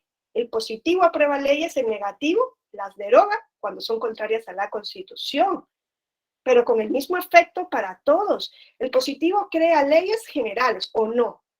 No son leyes generales, es uno de los efectos de la ley general, ¿no? Para todos. Pues el negativo las va a derogar para todos, no para un caso, para todos. Por eso crean la vía que es la acción o recurso de inconstitucionalidad. Aquí le llaman acción, en Europa recurso. Principalmente para que las minorías del Parlamento puedan impugnar mediante ese recurso una ley aprobada por la mayoría parlamentaria. La minoría que no estuvo de acuerdo con la ley la va a poder impugnar ante el Parlamento. Hans Kelsen y los austríacos discutieron si la ciudadanía tenía que también poder interponerla. En un primer momento parece que Hans Kelsen dijo, ok, que sea una acción popular, pero luego dijeron, no, minoría parlamentaria frente a mayoría. Hoy hemos ido extendiendo la legitimación, el titular de la acción. Hoy ya les digo, en México el INAI, la Comisión de Derechos Humanos, el titular del Ejecutivo, partidos políticos, pero salvo algunos casos, en la gran mayoría de países no permiten que el ciudadano de a pie pueda interponer una acción de inconstitucionalidad. Salvo excepciones, por ejemplo, en Nicaragua sí un ciudadano podría llevar una ley ante pues, el Tribunal Constitucional, que en Nicaragua es la Suprema Corte de la Nación. No sé si me explico hasta este momento. Entonces, los efectos de esta sentencia del Tribunal Constitucional, como es legislador negativo, va a ser para todos. Si el tribunal decide que la ley es contraria a la Constitución, la expulsa. Puede ser un artículo de la ley, una letra del artículo de la ley, 3 artículos de la ley, toda la ley, lo que se haya impugnado, lo que el tribunal entienda que es inconstitucional, ¿no? Es distinto, ¿no?, al efecto de la judicial review. ¿Es distinto o es lo mismo? Maestra, yo así lo entiendo. Una cosa es que, primero, la legitimación para interponer la acción de inconstitucionalidad, o sea, está reducida, ¿no? Pero precisamente porque está reducida en el control, son los únicos legitimados, por así decir, de expulsarla del ordenamiento, ¿no? Y en la judicial review no se expulsa de la Constitución, pero tú por defenderte, ya sea por un amparo o por un medio judicial, lo que hace es que esa norma en específico no se te aplique a ti, ¿no? Ya los demás tendrán que promover sus juicios para que no se les aplique, ¿no? Así es, Entonces, cada uno. esa podría ser la diferencia, ¿no? Una es, bueno, Claro. ya sí lo reducimos, uno general y otro particular, ¿no? El particular es en Estados Unidos Judicial Review, México amparo, porque viene de la Judicial Review, por eso es Judicial Review es control difuso de constitucionalidad. Y el concentrado es Europa. Primero es Austria, 1920.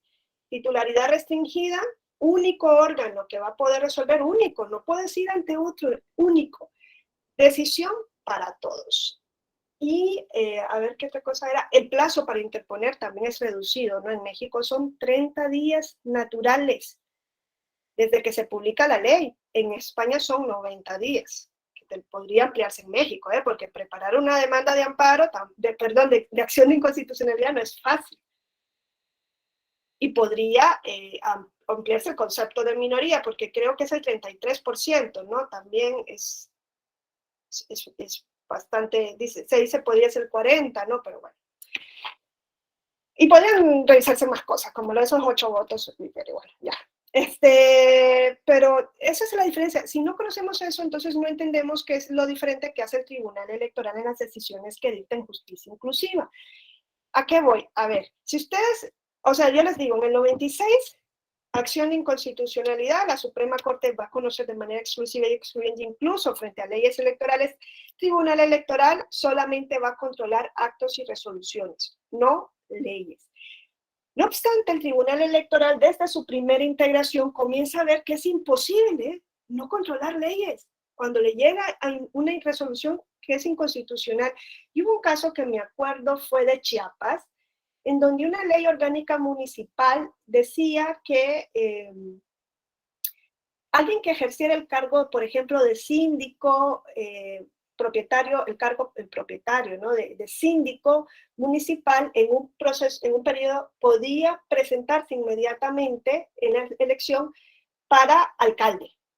Eso decía la ley orgánica de Chiapas. Fue en 1997-98. Y el instituto local en ese momento dice, ok, entonces que es síndico se quiere presentar a alcalde, pues adelante.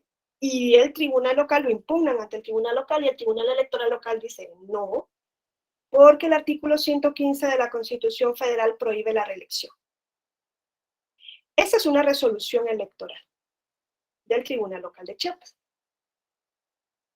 Eso llega en revisión en JRC a Sala Superior en el 97. Y dice Sala Superior, a ver qué me viene aquí, una papa caliente. Esta es la resolución del Tribunal Local de Chiapas, que dice que este sujeto que es síndico no puede presentarse para alcalde en el siguiente proceso. Pero está la ley orgánica municipal de Chiapas que dice que quien ejerce un cargo en propiedad en el ayuntamiento se puede presentar para un cargo distinto en el siguiente proceso. Y dijo el tribunal, ¿y qué dice el instituto? Que conforme la ley se puede. Por eso lo registraron. Ok, yo voy a resolver la sentencia del Tribunal Local de Chiapas, pero tengo que pronunciarme sobre si esa ley local es contraria o no al 115 de la Constitución. Aunque la Constitución no se lo permitía. Decía actos y resoluciones.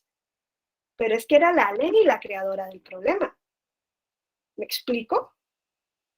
Y el tribunal en esa sentencia entra a estudiar la inconstitucionalidad de la ley orgánica municipal y lo que decide es que efectivamente era inconstitucional porque vulneraba el principio de no reelección del 115. Hoy día esa sentencia estaría ponchada, como dicen en béisbol, ¿no? Ponche, 3 strike, out. ¿Por qué? Porque ahora el principio de reelección es para el mismo cargo, no para cargo distinto, que puede ser chapulineo, pero no reelección.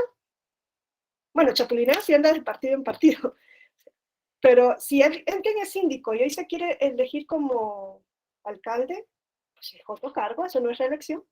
Pero en ese momento dijo que sí. Pero bueno, lo importante es que entró a analizar la constitucionalidad de la ley y la Constitución no le decía actos y resoluciones. Pero claro, esas resoluciones iban a seguir llegando si el tribunal no decía que esa ley municipal era inconstitucional o no. Claro que se pronuncia sobre la inconstitucionalidad de la ley, aunque no la puede expulsar, porque era control. Bueno, ni existía ese tipo de control porque el tribunal no podía hacerlo. Miren, no les canso el cuento, en 2002 le llega una contradicción de tesis a la Suprema Corte. Ya era la integración de José Luis de la Pesa, donde él era presidente. La Suprema Corte y el Tribunal Electoral venían diciendo cosas diferentes en cuanto a la interpretación del principio de representación proporcional. Y la Suprema Corte decía que ningún estado podía tener más diputados locales que el número de distritos de RP, que el número de distritos que estaban en el estado. Y el tribunal decía que eso no le tocaba, o sea, que eso no impactaba en lo local, solo en lo federal, que podían tener los diputados locales por RP que quisieran, en contra de la jurisprudencia de la Suprema Corte. Entonces, el presidente de Sala Superior, José Luis de la Pesa, le dice a la Suprema Corte, tú interpretaste esto en jurisprudencia y yo dije esto en sentencia de Sala Superior. ¿Le vincula la jurisprudencia de la Suprema Corte al Tribunal Electoral? Probablemente no. Sobre eso nos vamos a encontrar alguna decisión en algún tiempo, del Tribunal Electoral en contra de una jurisprudencia de la Suprema Corte. No me impactaría que encontrarla. Pero claro, esa es la duda que sigue existiendo. A ver, a lo que voy es que le dice José Luis de la Pesa como presidente del Tribunal Supremo. Nosotros decimos una cosa y ustedes otra en RP. Y viene la Suprema Corte, conoce la contradicción de tesis 2/2000, la resuelve en el 2002. Y dice la Suprema Corte, aquí no hay contradicción de tesis, porque la única que tiene competencia para hacer control de constitucional en lo electoral soy yo, a través de acción de inconstitucionalidad. Tú, Tribunal Electoral, que andas haciendo control de leyes y tú no lo puedes hacer. ¿Cuándo dice la Constitución que tú puedes hacer control de leyes? En ningún lado. Así que le paró los pies al tribunal y le dijo, si tú, mire, era una contradicción de tesis que debía resolver y no resuelve, porque si aquí no hay contradicción de tesis, aquí la única tesis válida es la mía, porque hay contradicción cuando hay tesis emitida por tribunales competentes y tú no eres competente. Como sigas haciendo control de constitucionalidad, violas el 99, que en su versión, artículo 99 de la Constitución, que en su versión de 1996, que era la vigente en 2002, dice que puedes controlar actos y resoluciones electorales, pero no leyes. La única vía para controlar la constitucionalidad de las leyes es la acción de inconstitucionalidad. Eso le dice en el 2002. Si sigues haciendo eso, violas el 105, el 99 de la Constitución, y si desconoces mi jurisprudencia, violas la ley orgánica del Poder Judicial de la Federación. En el 2002, entonces, el Tribunal Electoral dijo, ¿a qué hora le llevamos esa contradicción? Ya no podemos hacer control de constitucionalidad, que nunca lo pudieron hacer. ¿Por qué? Porque la Constitución no se lo permitía. Pero lo que no se prohíbe, tampoco, o sea, dice, ni me lo permite ni me lo prohíbe, ¿no? ¿Saben qué comenzó a hacer el Tribunal Electoral? Control de convencionalidad en el 2005, antes del 2011. Ya aplicaba la Convención Americana, ya aplicaba el principio pro persona. Dijo, no puedo hacer control de constitucionalidad, pero no dijeron nada, si puedo, no existía el concepto de convencionalidad, pero ¿puedo aplicar directamente un tratado en lugar de aplicar la ley nacional? Sí puedo. ¿Con base al pro persona? Sí puedo. Yo mañana les voy a dar ejemplos de casos antes del 2011, donde el Tribunal Electoral ya ejercía control de convencionalidad en la materia electoral, antes que la Suprema Corte lo hiciera en México. Este Tribunal Electoral ha sido el niño, pues, como el rebelde del Poder Judicial. Y yo aplaudo que lo sea en justicia inclusiva, ¿eh? Luego vienen alguna gente y dicen, ¡ay, el gobierno de los jueces! ¡Uy, cómo es posible que...! Si no lo hace el tribunal, no lo va a hacer nadie. Si esperamos a que lo haga el legislador, pues probablemente nos tenemos que esperar que cuántas décadas. Porque aún a día de hoy el legislador no se ha pronunciado sobre temas imprescindibles como el voto en prisión, no lo ha hecho. Y eso que en la sentencia del tribunal le dice, oye, legislador, resolví esto, te doy vista, pronúnciate. Dice el legislador, tengo otras cosas más importantes que hacer. A mí eso de inclusión.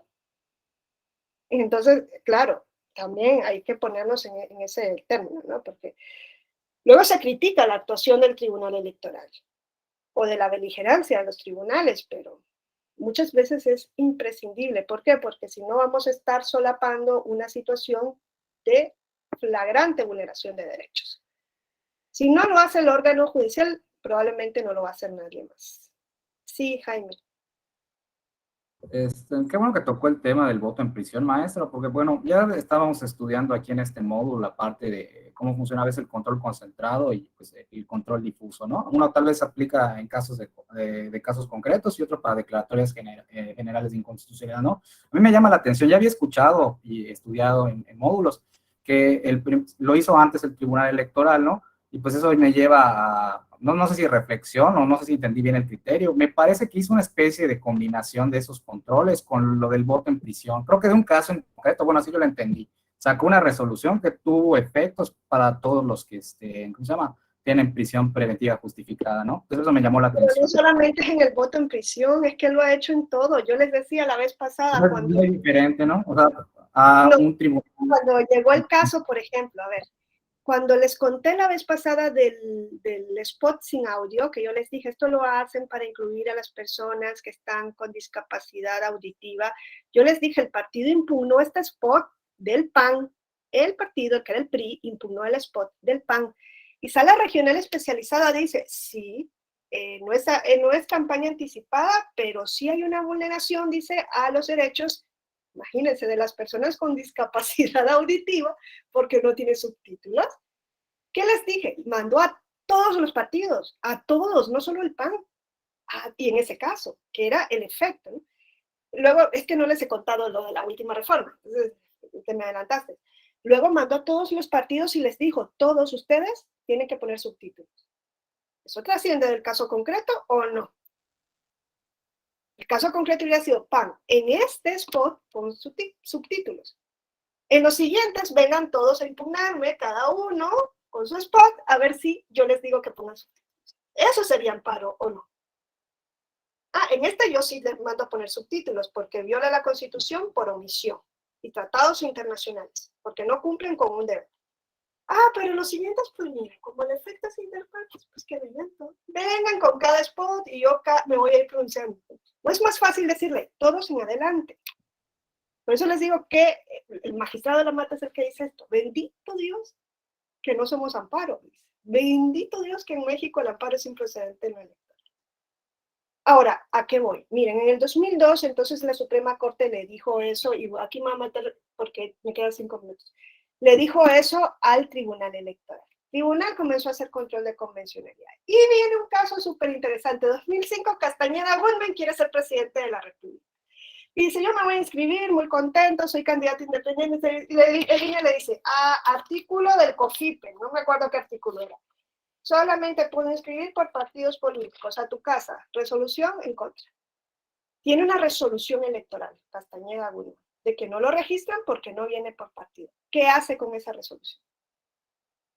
Dice Castañeda Goldman, me violan el artículo 35, fracción primera, que dice que yo tengo el derecho a ser votado y no dice que a través de partidos políticos. La ley, el COFIPE, que hoy se llama LEGIPE, el Código Federal de Instituciones y Procedimientos Electorales, viola el 35 de la Constitución. ¿Qué hace con eso Castañeda Goldman? ¿Dónde se va? A ver, díganme dónde se irían ustedes en 2005.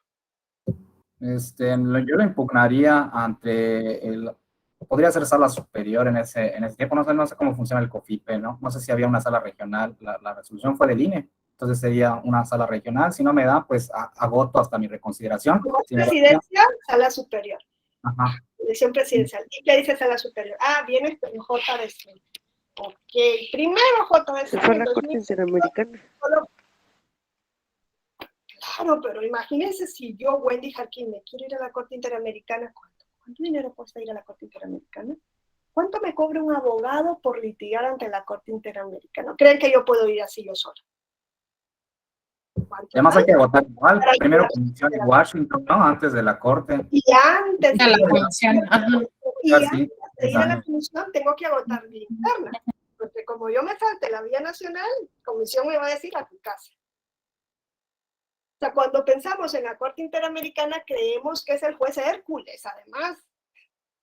Probablemente la decisión de la Corte no va a ser implementada, probablemente van a ser medidas de reparación y no de repetición, porque van a venir tantos años después, la mayoría de los casos, porque hay un filtro, porque tengo que agotar vía interna, porque tengo que ir a comisión, porque además es dinero. Pero sí fue. ¿Cómo? ¿Qué dice? Sí fue a la Corte, ¿no? Sí. Sí, no, pero yo les estoy diciendo qué harían, no qué hizo él. ¿Qué harían con la resolución? Dice Jaime, me voy, dice, a sala superior. Sala superior le dice en ese momento, Castañeda Goldman, el JDC solo procede a través de partidos. No era juicio ciudadano, como hoy. Partidos, tú no vienes por partido. Y en segunda le dice sala superior, eso es lo importante. Yo no puedo decidir si el COFIPE es contrario a la Constitución. Yo no puedo decidir si que prohíbe que el COFIPE diga solo por partidos te puedes registrar es contrario al 35, porque a mí en el año 2002 la Suprema Corte me dijo que no se me ocurriese controlar la constitucionalidad de las leyes electorales porque yo no soy competente. Eso le dijo en el año 2002 la Suprema Corte, esto fue 2005. Le dice, a mí en el año 2002 en una contradicción de tesis me dijo que no había contradicción de tesis, que yo no puedo pronunciarme sobre la inconstitucionalidad de las leyes electorales. ¿Lo ven? ¿Qué tan importante es? ¿Y qué hizo Castañeda Goldman? Me voy de amparo. ¿Y qué le dice el juez de distrito? Amparo imprecedente en materia electoral. Reviso ante la Suprema Corte de Justicia de la Nación. ¿Qué le dice la Suprema Corte? Amparo improcedente en materia electoral y acción de inconstitucionalidad. Ya pasaron los 30 días para interponerla y tú no eres sujeto legitimado porque eres un ciudadano. ¿Lo ven qué tan importante es el control de constitucionalidad frente a leyes electorales en el caso concreto? La vía en México sería el amparo, pero es improcedente en materia electoral. Tribunal Electoral, que ya existía, no podía pronunciarse sobre la inconstitucionalidad de la ley electoral. ¿Me explico? ¿Sí me explico? A ver, dígame si sí o si no. Y Sí, quien diga... bueno, de la forma, sí. ¿Cómo? Nada más iba a comentar, cuando dice no pronunciarse sobre la inconstitucionalidad, se refiere a cuando los legisladores no hacen alguna adición a lo que viene siendo la Constitución en materia electoral, ¿no? O sea, solo a través de acciones de inconstitucionalidad lo puede hacer la Suprema Corte, ¿no? Sí, me refiero a esto. Castañeda Guzmán se quiere inscribir como candidato, el COFIPE, que es una ley, que es un código, dice que no. Él considera que eso viola la Constitución, pero la Constitución decía que el Tribunal Electoral solo podía revisar la constitucionalidad de resoluciones. ¿Podía revisar la constitucionalidad del INE? Sí, era una resolución. Pero el fundamento de esa decisión era la aplicación del COFIPE.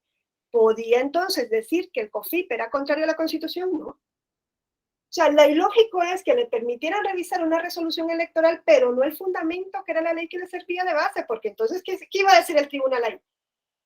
No podía decir nada. Su argumentación era que el COFIPE era contrario al artículo 35. Se interpretaba eso.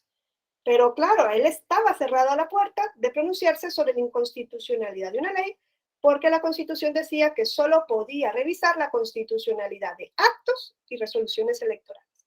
Y la Corte se lo recuerda en 2002. ¿Me explico ahora? Por eso Castañeda Guzmán no tuvo bien en México y se tuvo que ir a la Corte Interamericana.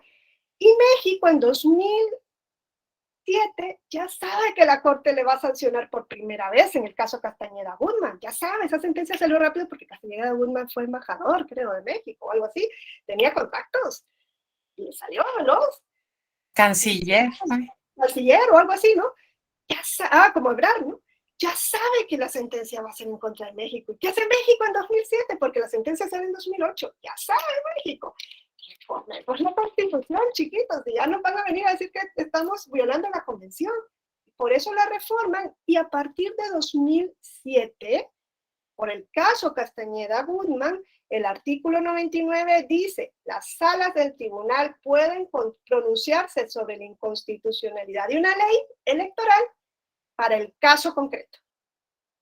2007. Porque lo que le dice la Corte Interamericana a México es: violas la convención. No, por no permitir candidaturas independientes. En eso los estados partes son libres. Pueden tener solo por partidos o pueden tener el mixto. No impone la Corte Interamericana a México que tenga candidaturas independientes. Eso México lo decide. Lo que le dice es: Castañeda Guzmán no tuvo acceso a un procedimiento judicial rápido, sencillo y breve para la protección de sus derechos, que está eso en el artículo 25 de la Convención. Es el amparo convencionalizado. No hubo una vía. En eso es donde México es sancionado. Y eso es lo que México hace: abre la vía antes de las sentencias. Y cuando se dicta la sentencia, ya México había cumplido la sentencia. Primer caso de cumplimiento total de la sentencia de la Corte Interamericana. Y a partir de ese momento, y aquí me quedo, el Tribunal Electoral a partir de 2007, a raíz del caso Castañeda Guzmán, puede controlar la constitucionalidad de leyes electorales para el caso concreto. ¿Eso qué significa? Efectos interpartes. Judicial review, ¿no? Es varias salas, porque no solamente sala superior, son todas las salas que integran al tribunal, pueden inaplicar una ley para el caso concreto. El control de constitucionalidad solo es para el caso concreto. Pero el tribunal en materia de justicia electoral inclusiva, aunque los efectos de la sentencia no se diga así, lo hace para todos los casos. Voto de personas en situación de calle, para todos los casos. Spots que no tienen subtítulos, para todos los casos. Me explico. Voto en prisión, todos los que estén en prisión preventiva. La Constitución no se lo permite, pero el tribunal Es el niño malcriado del Poder Judicial de la Federación. Y en materia de justicia inclusiva, wow, ojalá sea más malcriado. Yo estoy esperando la sentencia que diga que la Constitución es inconvencional. ¿Lo pudo haber dicho en este caso? Yo creía que sí, pero vamos a ver mañana que si lo hubiese hecho, se hubiese creado una bomba atómica. Hubiese sido una hecatombe. Con Nelly cerramos. Yo tengo una pregunta, doctora. Cuando el tribunal se pronuncia con efectos, digámoslo, generales, ¿cuál es su fundamento? No se pronuncia con efectos generales. No van a encontrar una sola sentencia donde diga esto tiene efectos generales. Ni una. Ni una. Bueno, pero algo así, bueno, en el caso de cuando se pronuncia o debería de pronunciarse en un caso particular, como es el ejemplo del spot, y la sentencia que emite es para todos los partidos, ¿cuál es el fundamento para que de un caso concreto llegue a todos los Inclusión, demás? Justicia inclusiva. Ese es el único fundamento, justicia inclusiva. El voto en prisión es un ejemplo. Lean la sentencia del voto en prisión. En ningún momento el tribunal en la sentencia dice, aunque la Constitución solo dice que yo puedo hacer control en caso concreto, yo lo voy a hacer para todos. No, la justificación es inclusión, inclusión. ¿Por qué las personas en prisión preventiva están revestidas por la protección del principio de inocencia? ¿Qué se ha hecho en el derecho comparado? Ese es, su fundamento es general, no se pronuncia en eso específico. Pasan por alto, es en el voto particular donde le dicen 3 magistrados a la mayoría de 4. Pero no podemos hacer esto porque nosotros solamente podemos hacer efectos para el caso concreto, para los que vienen aquí a demandar el voto en prisión preventiva, que son 2 ciudadanos. A ellos le tenemos que dejar votar en prisión preventiva. Si el resto quiere que venga cada uno, y cuando vayan viniendo, entonces, que vino Pablo que está en prisión preventiva, a Pablo también. Imagínense si el INE va a crear un mecanismo para 3. Y que vengan las 90,000 personas en prisión preventiva, cada una de ellas, para pedirme la protección. Inclusión. Si nosotros queremos inclusión, no lo podemos hacer por goteo. Tiene que ser una fuerza potente, así, una corriente que arrase. No puede ser por goteo. Eso yo lo celebro. Yo vengo aquí, veo a ese tribunal electoral y yo digo, un tribunal electoral que es tribunal constitucional. ¿Dónde? No es que solamente resuelve quién ganó una elección. No. Que aplica principios constitucionales, que aplicó convencionalidad antes y que sus sentencias tienen efectos generales para propiciar la inclusión. Esa es la otra cara que nadie les cuenta del tribunal electoral. Esa es la faceta desconocida del tribunal electoral. Me atrevería a decir yo, es lo más beligerante que ha venido haciendo el tribunal electoral. Además, pues de una posición de institucionalidad que la tiene que mantener, frente a las presiones del poder se tiene que mantener en esa posición institucional, hasta donde pueda. Entonces, aquí lo dejo y mañana yo ya con este preámbulo les puedo contar la sentencia y van a ver la grandeza de la sentencia por donde la habíamos. Y es que lean ahí los votos particulares y los votos particulares le dicen, oye, tú no puedes hacer eso. Pero, y aquí les digo, ahora sí con esto cierro, no era la primera vez que el tribunal lo hacía, los magistrados decían, uy, no pueden tener efectos, ya venían dictando sentencias con efectos generales. Había un montón de precedentes, esta no es la primera vez, pero aquí es evidente, eso sí es evidente. Bueno, mañana lo vemos y seguimos. Que si me dejan, llegamos a las 7. Bueno. Muchas gracias. Nos vemos. Gracias por la clase, maestra. Gracias. Buen día. Nos vemos. No, pues Gracias, buen día. Son interesantes,